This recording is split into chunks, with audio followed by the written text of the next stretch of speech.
Good afternoon. Thank you for inviting me to speak today. As my colleague Phil said before, it's a pleasure to join you here in the wonderful city of Moscow. So today I'm going to talk about contractors or risk claim and defects and damage. So you may wonder what we can say about damage, because at the end of the day we all know damage when we see it, don't we? Something that's bent, broken, wet, dirty or burnt. But however, as many things in life, things aren't often that simple. So, why is it important to understand the meaning of damage? Because the word damage is the mainstay of the operative clause in the contractors or risk policy, and generally speaking, no damage means no indemnity. It is, of course, for the insured to demonstrate on a balance of probabilities that there has been damage to the property insured. This is the first hurdle which he must overcome if he is to require the insurer to keep his promise. If the insured can do so, then the burden of proof shifts to the insurer, again on a balance of probabilities, to show that an exclusion applies to restrict or extinguish the right to an indemnity.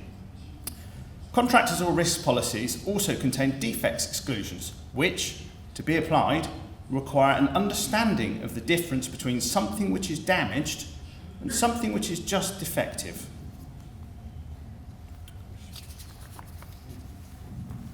So, damage requires some sort of an occurrence, an adverse change in physical condition. So we say here the definition of damage has three elements. One, it is concerned with the physical condition of the subject matter of the insurance.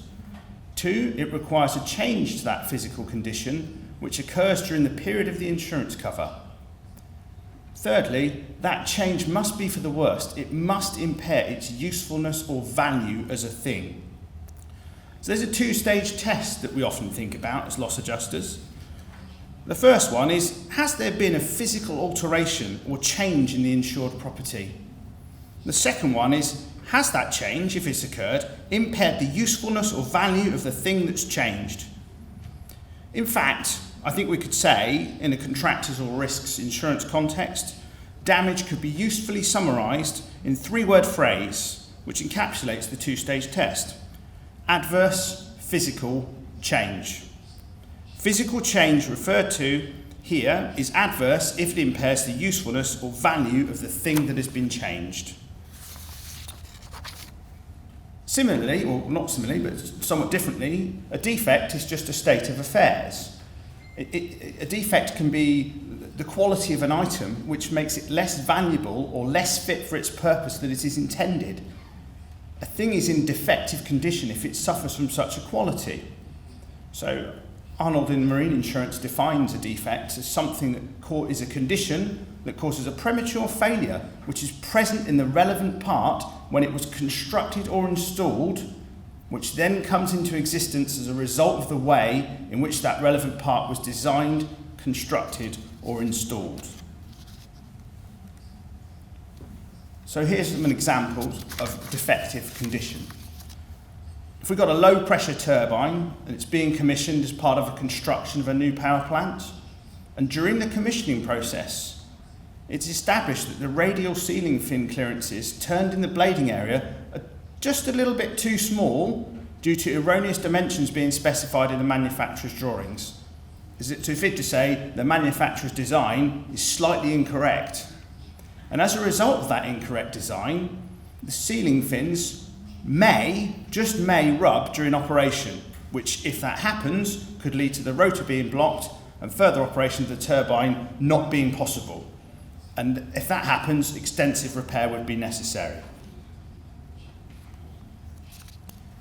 However, physical damage, as we mentioned before, requires an altered state, an adverse physical change that will impair the usefulness or value. In our example, however, there's not been any adverse physical change at this point.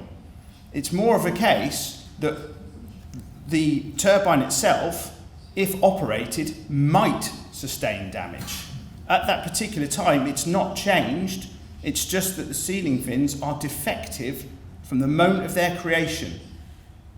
There has been no adverse physical change. All that has occurred is that a latent defect has become patent or alternatively uncovered. So when we look at our policy wording and we're talking about damage and we're talking about defects, the first thing we have to do under any contractors or risks policy, or any insurance policy for that matter, is to understand, has the insuring clause or the operative clause been triggered? So a contractors or risk policy might say in its operative clause, this policy insures against all risks of direct physical loss or physical damage to the property insured hereunder from any cause as further provided herein, except as hereinafter excluded. So there are two questions. One, has there been a fortuitous incident, i.e. it's not an inevitable thing? And if so, has physical loss or damage been ensued? So when does a defect constitute damage? Well, first off, what is the cause? If a latent defect produces an adverse change, as we've mentioned before, damage, in the physical condition of defective property during the period of insurance, it may well be considered as being damage. However, we should remember that the discovery of a defect without any form of physical change is not damage. The mere fact that something is less valuable or useful in itself does not constitute damage. Unless the thing is actually changed in condition, then it's not necessarily damage. But I would caveat by saying that it is a question of fact and degree, and it's not always easy to determine whether something is just inherently defective or whether it has now changed as a result of that defect and subsequently become damaged.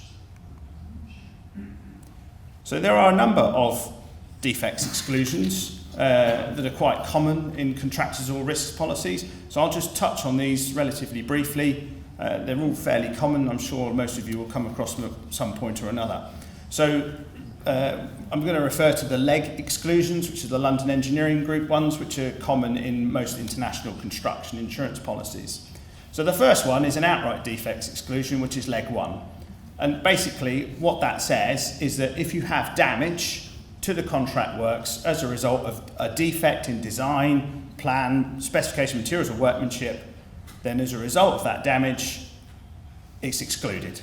They exclude everything. It's an outright exclusion, there is no cover. Leg 2, however, is a consequences defects exclusion and actually can be one of the most difficult to apply in my experience. Leg 2 doesn't specifically exclude damage to defective property, but what it says is that if any portion of the insured property containing a defect is damaged, then what it will exclude is the cost which would have been incurred to rectify the defect immediately before the damage took place. So there are circumstances where rectifying a small problem in a defective part of the works could be done without replacing the entire part. Leg 2 would only exclude the cost that would have had to have been incurred to rectify that defect immediately before the damage. For example, if we had a weld that was incorrectly made and as a result a steel beam dropped out of a building and was so damaged that it needed to be replaced, Leg 2 would exclude the cost necessary to remake the weld immediately prior to the damage, but that would be the only exclusion. The damage would be payable. The other way, which is quite crucial in the way Leg 2 operates, relates to access costs.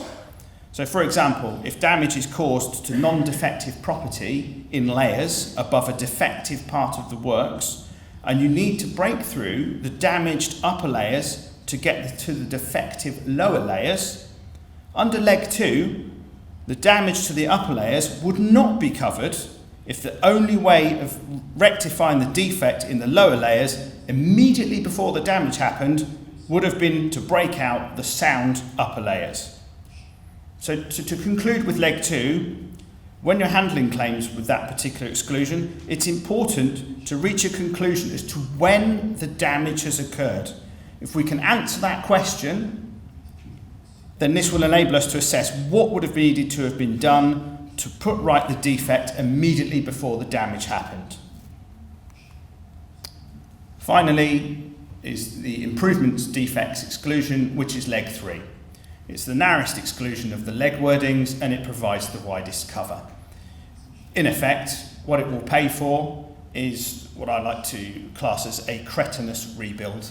It will pay for, if you've got a defective property that subsequently becomes damaged, it will pay for the rectification of the defect, the repair of the damage, but it will not pay for any improvement to ensure that it doesn't happen again. So it will pay to meet the costs of putting it back effectively in a bad state without the damage. So one of the difficulties that we have in handling defects claims arises out of the fact that frequently it is just not clear from the outset, and actually sometimes never at all, exactly just what has gone wrong. So in order to be in a position to sensibly discuss application of a defects exclusion, it's important that we have an understanding of the cause of the incident, because only when conclusions have been reached regarding factual causation is it possible to reach conclusions on the application of a defects exclusion to a particular claim. Thank you. Спасибо. Несмотря на то, что у нас достаточно большое давление по времени, я, конечно, не мог прервать ничего связанного с Constructional Risks, потому что лет 10 назад я пообещал работу тому, кто мне популярно расскажет, в чем разница между LEG 3 и LEG 2. Поэтому мне было еще раз очень интересно все это послушать. Если у вас, коллеги, есть вопросы, прошу задавать. Если их нет или пока нет, я тогда задам вопрос. И, наверное, лучше к нашим гостям, если сделаю на английском, если можно. I have a question. I will try to ask it in English. Can I give you one example of a particular case where a bank is interested to cover certain risks they see in a very big construction project, and you might want to consider whether the cover for that exists in the world. There's a big greenfield plant built somewhere, and there is one part of the project which is the delivery of the main equipment, and the other part of the project is actually putting it together. Now, in ideal world, where you have one EPCM contractor who would be responsible from the very beginning to the final handover of the plant, you would expect all sorts of insurances in place. But in this case, the bank who is trying to give the money for this project is asking if the setup brings two parties which are not linked together, is there any insurance that would cover the outcome of the plant? So in case the equipment, let's say, is prescribed to produce 200 tons of metal per month, per day, it doesn't matter. Is there any insurance that would guarantee that at the end of the day, when the project is complete, the plant will bring 200 tons of metal? I've never seen a construction policy arranged on that basis, or any carrier that's prepared to provide cover on that basis. You obviously do get marine policies which can have DSU attached to it as well. So if there's a delay in a piece of critical equipment being, I'll say the ship sinks on the way there, and you lose a turbine, and there could be an 18-month delay in getting a replacement for it, which again impacts the critical path. That can be insured under the marine policy. You've also got the construction policy then, which provides for the actual build, and I'm sure you would have seen the 50-50 clause in the two policies as to how you potentially could apportion that claim or the claims between the two policies depending on what's happened or when the damage actually happened. But the thing to remember with DSU cover, what it's trying to do is to provide an indemnity for events that occur as a consequence of something that's covered under the Section 1, under the material damage policy. So very much like a business interruption claim, you have a material damage proviso. You need to have that kind of event to occur before you can get to dealing with the policy. Where you're asking for, because they're different parties and you don't know whether it's going to work when they've come together, it's almost like a design issue, isn't it? Almost like an overall thing. Very hard to. It's a performance thing. Yeah, almost like a warranty, and I can't see that carriers would be prepared to take on that risk. Не появился вопрос? Вот есть вопрос.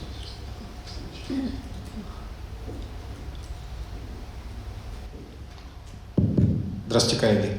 Максим Сапожников, компания «Марш», страховой брокер.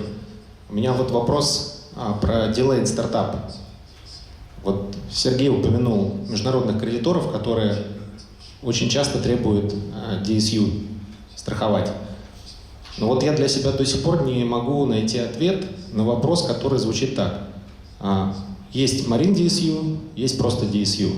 По сути, это один и тот же DSU. Почему клиент должен платить за DSU 2 раза? Потому что денежный поток страхуется один, просто от разных рисков. Потери ключевого груза или, допустим, пожара на строительной площадке. Получается, что клиент 2 раза платит за DSU. Спасибо. Это такой риторический вопрос. So there is an attempt by the insurers under the different, as I just mentioned there, to actually apportion claims, DSU claims, between you've got the 50-50 clauses under the policy in the way that you actually can look at things. But the critical thing as to which policy would respond, it depends when something happens. So the contract works policy is insuring everything when it's on site, when you're actually in the process of doing the build. The marine policy is obviously the critical part. It's the transportation of the equipment to the site. And I think it's, the way I see it, if you don't have DSU cover on the marine policy, then an event occurs there, then it will impact the overall delay to the project. And if you haven't got the cover there, the damage hasn't occurred, so you haven't triggered the Section 1 of the CAR policy, the contract works policy, therefore there's no DSU claim, there's no insured event under the works policy to give you a valid claim. So you have to have both, but I do take your point, it's not simple, is it? It looks like you're paying twice. Yeah, thank you. Thank you very much. Спасибо большое.